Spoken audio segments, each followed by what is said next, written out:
Hi, so I'm Gregory and I'm making this video because I want to address the question that asks me whether I think that the lifestyle of the inhabitants of my city is in line with sustainable development and whether their behavior could be improved. Now, the reason why I really want to address this question in particular is quite simple. In fact, my mother has always taught me how important it was not to waste water and not to waste any kind of energy. And I must say that I've grown pretty conscious myself of the issues that our world is going to face if we don't start right now to develop in a sustainable manner.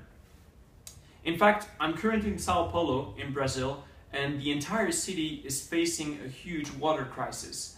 Some neighborhoods only have access to water for 2 times a day, for 2 times a week, just because it's not raining enough.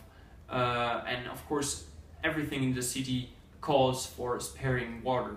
Now, considering this, plus all the news about climate change and the possible future energy crisis, I don't need anything else to convince myself that sustainable development is important. Now, concerning the question in itself, first, I must say that I live in Liège, which is a city in the French part of Belgium, and I think that the individual behavior is well aligned with sustainable development. As far as I could see, by going to friends' houses or acquaintance houses or even my own, I think pretty much everyone is very well aware of how to recycle and of how important it is to recycle. Pretty much everyone also spare energies very well. They also make long-term investment in green energy such as solar panel, heat pumps, and the like. So I would really say that the global trend about sustainable development is really catching on from an individual perspective, but there is still room for improvement. However, I think that this improvement must come from public services, and I'm going to explain myself. In Liège, there is a wide public in Liège, and I think it's not even only in Liège. I think it's a problem that spreads maybe to the entire French part of the country. Public services tend to make investment to make the life of car user easier. That is, they widen the roads to avoid traffic jams, and they just make it easier for car user to go from one point to another. And I don't think that's the correct way to go towards a sustainable development.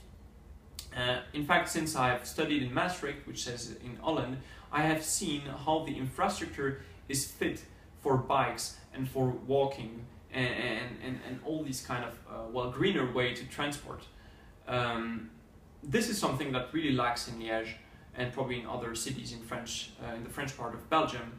That is, the city center is jammed with traffic every day, and there is virtually no infrastructure for bike, and the few infrastructure we have is not of very good quality.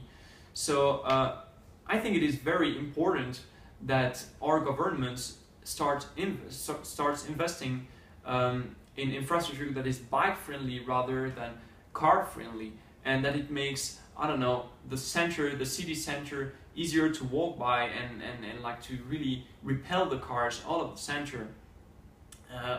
It's not only about bikes, of course. I think also that, for instance, Brussels is speaking about investing for a metro for years and still haven't done it.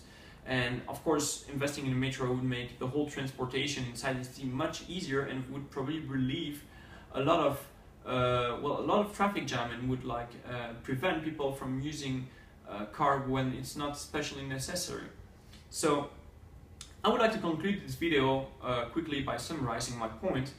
I really think that the individual behavior in Liège and probably in the entire Belgium actually is very well aligned with sustainable development, but I think that at least in the French part of the country, the government, or at least the public investment, is constraining this trend towards sustainable development by failing to invest in an infrastructure that is green, that is environment friendly, and they rather make investment that is car friendly, which I think is really not the way to go.